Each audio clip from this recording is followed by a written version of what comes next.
Hey everyone, and welcome back to another video. And in this video, I'm going to show you how to disconnect or forget your JBL speaker from your iPhone. So this video is going to be particularly useful for individuals who want to forget their JBL speaker from their iPhone so that it can connect to someone else's. How do you actually go ahead and do that? Now, besides just turning off your Bluetooth, the way to disconnect or forget your JBL speaker is to first navigate to your settings tab on your iPhone. And then from here, you want to click on Bluetooth. Next, you're going to scroll down to where it says your JBL speaker. So the speaker I'm going to be disconnecting is this JBL Flip 4.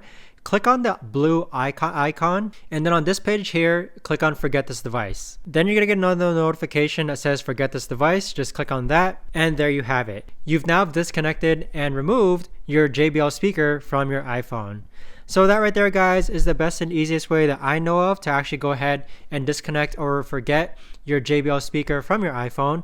If you guys know of a better or easier way to actually do this, let me know in the comments down below. I would love to know. Thanks so much for watching, everyone, and I'll see you guys all in the next video.